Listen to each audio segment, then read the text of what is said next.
All right, so I'm coming back now with a deck. I went 5-0 at locals last week with a 60 card Lightsworn surprise, whatever you want to call it, Zombie Swarm. And I gotta say, man, this deck is great, a lot of fun. So I'm going to the deck profile. It's pretty straightforward. So I got 3 snow, just crazy card. It acts like a trap during your opponent's turn, so it's really good. And it triggers a lot of the banished card effects in your deck. You'll see them as I go through. But that card's great. Lightsworn Engine, I got 3 Raven and 3 Wolf. It's so satisfying to mill Wolf off anything. With Minerva, it's especially good because you get the draw. With Raiden in general, you get a free monster on board, make Omega, overlay into Minerva. Especially with the grass is greener, and that resolves, then you might get, you at least get 1 for sure usually. Because you're usually milling around 15 to 20 cards. Zombie Engine, 3 Solitaire, 1 Spirit Master. He's like a trap card too. If he's in the grave with snow and he pops a card, I also get him Gold Sark. If I got a setup in grave with Mizukis and such, I will send him with Zombie, so works out well. Then yes, got 3 Mizukis, Gozuki, and 2 Unizombies. So I mean, it's a pretty straightforward play. If you open up Solitaire, it's a 1 card Omega. And then, I mean, who knows what else you got in your hand. If you have any type of milling, you're set. I mean, it's a good first turn play regardless. So the Plant Engine, Lone Fire, 3 Lone Fire, 3 Scorpios, and 1 Cobra. Don't ever play more than 1 of this. It's outrageous if you draw that card. And 1 Glow Up Bulb. So, I'll explain more as I go along, but a lot of my cards are the lowest rarity possible. And I did that on purpose. And I'll try to explain later in the profile. That's it for the plants. Glow Up Bulb is amazing. Turn 1 a Cherry Beast, which won a lot of my games because Kaijus aren't seeing a lot of play recently, and against Pendulum Magicians or any in the mirror match even. I mean, if they can't use any of their spells to get their combos going, it's pretty much GG. So, and of course, if you open Lone Fire or Scorpio, you have the Curious Play. So, and that makes Glow Up Bulb even easier to use. Then I play 3 Gammas and a Driver. The theory was with obviously you want to stop Ash from when they ash your, say, left arm or your grass is greener or even Lone Fire. That was the theory, and that's still a good theory, and it still works really well. But I actually never used it once because most times I use that. Most times I use Lone Fire or a spell. It was never reacted to, so I got lucky there. But I use it a couple times in general on their turn, like any big monsters that might get them to get too much advantage. You can just Driver and banish him. It's not ideal to banish, summon Gamma with Driver. It's not ideal to banish Driver because you want to, use them more than once. But sometimes you might have to just keep your chances alive of winning the duel. So I'm gonna keep those in. I still think the theory is good, and if it ever does come up, you're gonna be thanking your stars. So then I played 4-Mage, Damage Juggler, Trick Clown, Hat Tricker. This guy is amazing. It's just I'd almost run him if Damage Juggler didn't exist, because if you do open him, obviously Damage Juggler makes him a lot more versatile. But if you open him, I mean, he just makes an instant. Well, not instant, but going second. Going first with big boards. He's also Earth, so I use him a lot with Glow Up Bulb to make Beast, and also quick rank 4s or Omegas. I mean, it's just, he's so versatile and he works really well in the deck. Obviously, Trick Clown I send off for the Clown Blade engine. I send off with Brilliant Fusion, and sometimes I do send him with Curious, depending on how my grave's already set up. I mean, there's so many options. You can Foolish him, banish him to get him. And then you got plays if you have nothing else in your hand. At least you can make a rank 4 or some type of synchro, depending on your board. Obviously, you need 2 monsters to summon. Next up, Thousand Blades for the Earth play with MX Evoker. Most people know that, so you Scorpio into Cobra, overlay from Evoker, special him. You're adding Brilliant off Cobra, so you send 2 of them to grave, him and MX for Mrs. Radiant. Forgetting the names here now. Then when you're Brilliant Trick Clown, he comes out, you take 1,000, you summon him. Now you have 3 Earths on field with Radiant, Thousand Blades, and the Fusion Seraphonite. So, curious. Without much effort at all. Goblinberg for the other Earth Warrior target, just in case. And opening him is not bad, because you can, instant rank 4. The couple of Banish Tech / Sent to the Grave, well, Dotscaper. Dotscaper is interesting. He's level 1 Earth, so and he's good for making Curious. And also he's a good monster on board just for in general. I actually find myself, I like making Trishula a lot. So like Zombie plus Solitaire and then just having him on fields, 9. So you can do that. But he might get cut. I'm not sure. I almost like to have another level 4. And I got some things in mind. So, but really cool if you mill him off.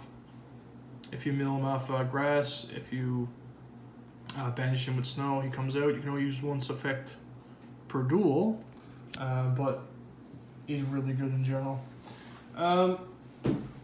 So yeah, he might get changed. There's a few things I might change, but I want to show the deck as it was for when I won.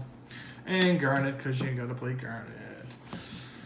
Let's go into these spells. Charge of the Light Brigade. This is a staple. You mill 3, so you get any effects that you do mill. And then you get to add your rate pretty much and mill 2 more, so 5 cards off 1 card. It's not bad to the grave. And if anything, it'll fuel snow. I ran 2 solo recharges. This card is... I did side it out a lot, so I'm thinking I might just cut it in general. It's super good when you have 2 of these cards in hand, because obviously you can replenish your hand, you get more mills into the grave, but I don't think I opened, maybe once in 5 rounds, did I have a chance to actually use recharge with a Lightsworn monster. So that's, yeah, I don't know, we'll see. I might cut those and try something else. So the 3 of Brilliant Fusion, 3 left arm offering with the grass. So Brilliant's pretty straightforward. Left arm gets you your grass. That's what I always went for. I would always try to bait a hand trap first and then go for grass. And I probably resolved grass. Let's see. I went to game 3 a few times. I would say 3 or 4 times I resolved this card at locals in 5 rounds. It's super OP, and lucky for me, it never got Ash, or I played around Ash to begin with. So, and of course, Brilliant is brilliant. This card, I don't know what they're gonna do with this card. It's not really seeing a whole lot of play. They'll probably stick around, but the Gen Knight FTK is not really crazy out there, so they probably won't hit anything to do with Brilliant Fusion. 2 gold Sarks. I got lots of targets: Giant Rex, Dotscaper, and Spearmaster. So basically, this card turns into a monster, or a pop, or a Earth monster. It's Earth anyway with the Giant Rex or Dotscaper. Free monster or free pop, so you can't really go wrong. And if you're in dire need, you can banish something. You might get 2 turns in a row. You never know. You could banish a power card, Monster Reborn, Regeki if you side it in. Stuff like that. Even a hand trap. I don't know how relevant that'll be, but you never know. Gold Sark is pretty cool. 2 Desires. Just, you can probably run 3. You can resolve multiple for sure. Just not a fan of the card. I want to minimize the chance of drawing another Desires. 2 Desires off mine is a good ratio. 1 is just not even worth trying, and 3, which is probably the right call, but it's just famous for banishing stuff I need. You banish that Cobra or that Garden, it really hurts your hand. So you gotta play around. You gotta make sure you do all your plays first before you're going to attempt this card. And my 1-ofs, Reborn, Soul Charge, Foolish, and 1 for 1. Two of these cards are pretty much, they're almost win more. Soul Charge is definitely like an overkill card, because if you do all your plays and then you can Soul Charge to make more Omegas, say, rip more cards out of your opponent's hand, or Floodgate monsters. I don't think I used it at all, but I did use Monster Reborn. Monster Reborn is really good. Bring back some great cards. So, Foolish, because Foolish can turn into anything you want. All your cards, most of your monsters have effects when they hit the grave, so why not? And 1/1 for Dotscaper or Glow Bulb. Mainly Glow Bulb. So that's that. That's the main deck. 60 cards. Extra deck. Let's see what we got. Naturia Beast, Black Rose Dragon, 2 Omegas, that's all I really need. Black Rose, so, and I'll show Trish, this is a synchro lineup. Naturia Beast won me a lot of games against so many decks. Magicians, I got lucky with Magicians because they didn't open Purple Poison, but it's, if anything, it saves you a turn or two, because if they ghost over it, that's at least 2 cards, because you're going to negate the first one, and then they'll ghost over it. So they get 2 cards out of their hand just to get rid of your 1 problem. So I mean, it puts them down to 3, maybe 4 if they go second. Black Rose came in handy because I use it to wipe boards and then do my plays.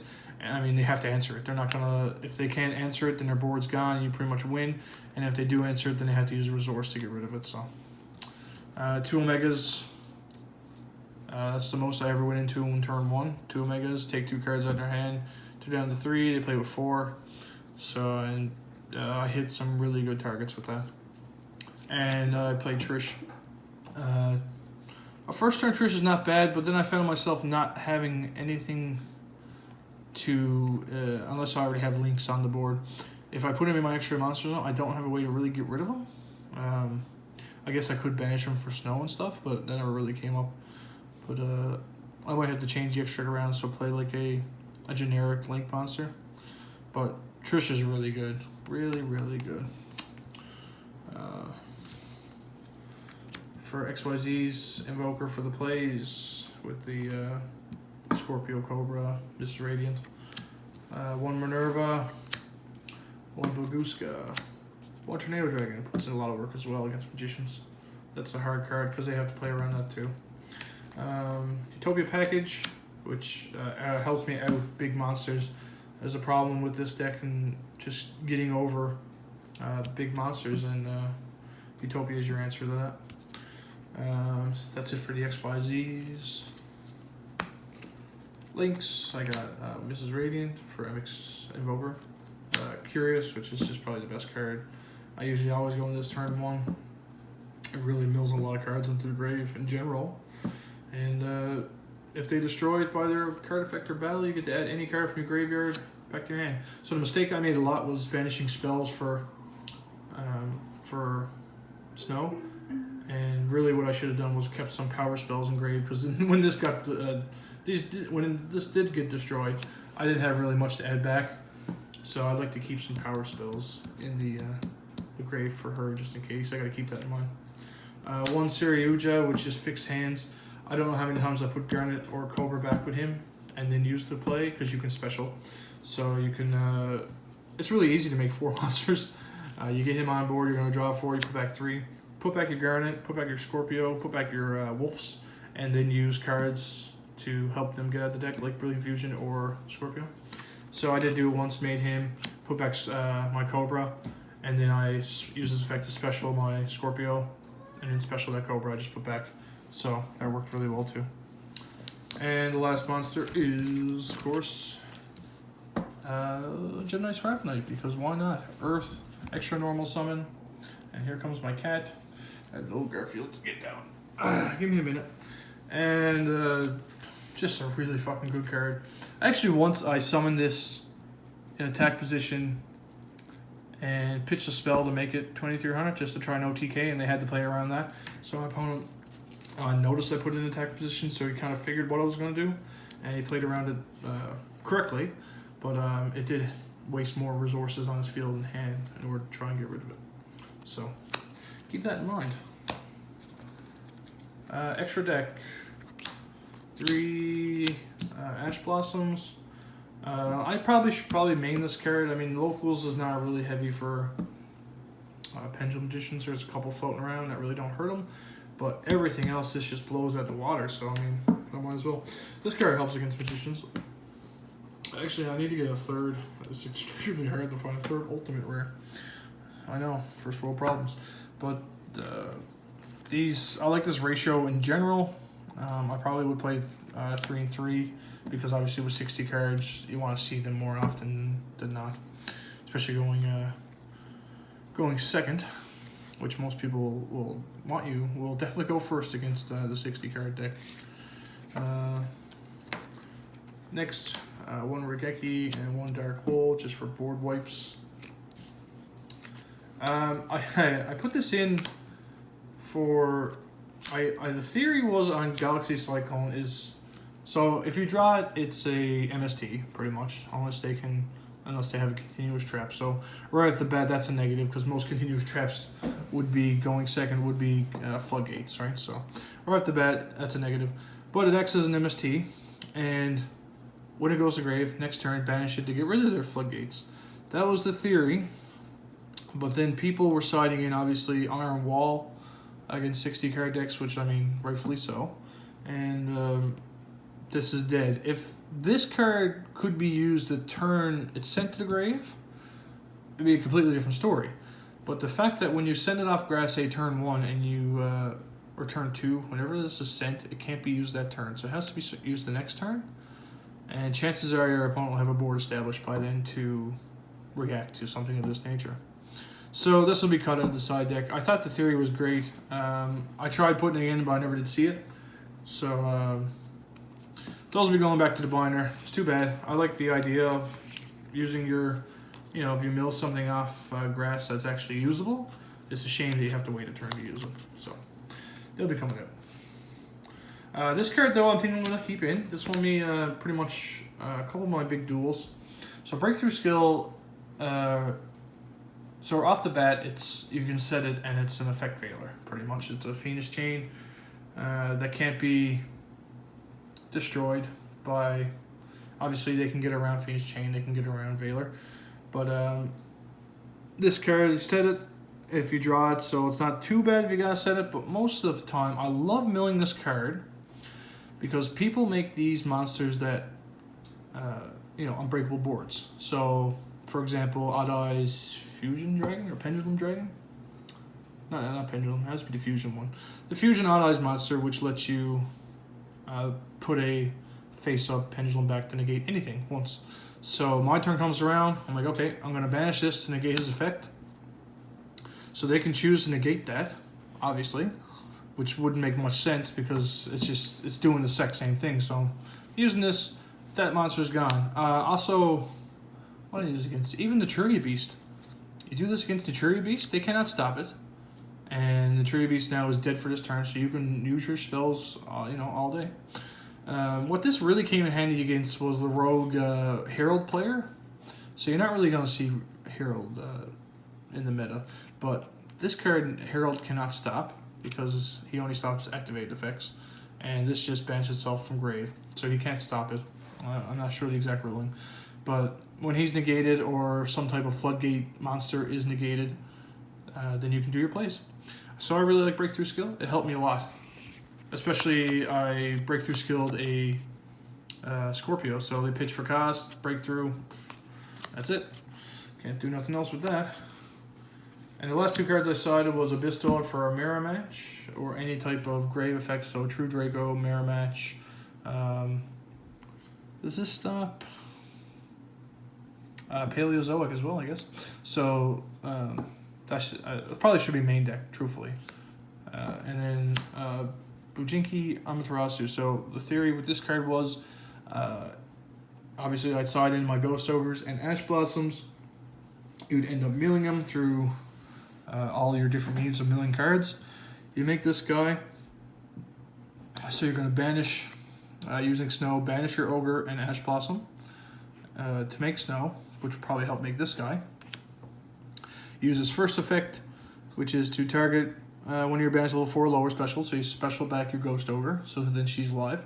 And then on your opponent's standby, you can detach to add back Ash Blossom, so then that's live. So you got 2 hand traps live while your opponent's about to go. That was the theory. I did side it in a few times, never actually had the boards to do it because I didn't mill the cards I needed to mill, or didn't have 3 monsters and just Abyss Dweller was a better bet.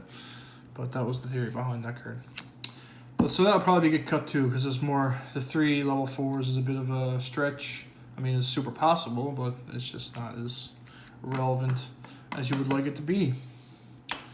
And that's the deck. So before I go, I'll just talk again why I use common cards.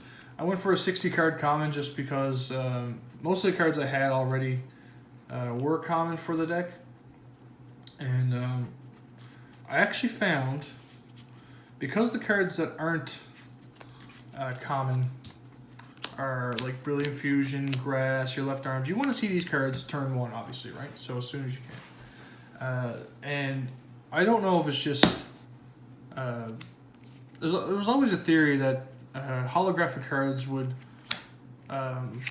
shuffle better in your deck than commons. And I remember back, when was it? The profiles around Necros were the best deck, and I was playing Senjus, and a lot of people, there was a lot of discussion on floodgates and like Tenkis and stuff that higher rarities just shuffled better, and you just seen them a lot often. I don't know if that's really like considered some type of indirect cheating, because I mean, you're just using different rarity cards. Everyone uses different rarity cards. Some people just can't afford.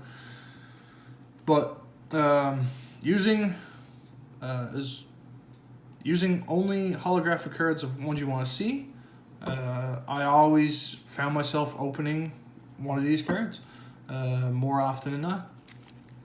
So I mean, maybe it's just stupid luck, or maybe there is some type of reasoning behind, because the cards obviously look, they're a bit thicker, the holographic cards, than the common ones, so I don't know if they just stack better. Obviously, not directly stacking on purpose, but I always let my opponent shuffle my deck, cut it. I don't ever try to do anything illegal. But because of that, I always found, I opened this card a couple times, surprisingly, in a 60 card deck. I mean, it's the Secret Rare is probably the thickest of any card, so I don't know if it's just the way that people shuffle, that card gets put up to the top more often than not. But that could be just me and noticing that, and has nothing to do with the actual cards themselves or the sleeves that they're in. But that's my 60 card deck profile. I'm going to make some tweaks to it and play it again next week and see what happens. I see a lot of people using Gigantes, but I'm not going to try him just yet until I see my other techs I'm going to try out first. And maybe I'll come back then with the new techs and show you how they work. But anyway, thanks for watching. Geoff, signing out.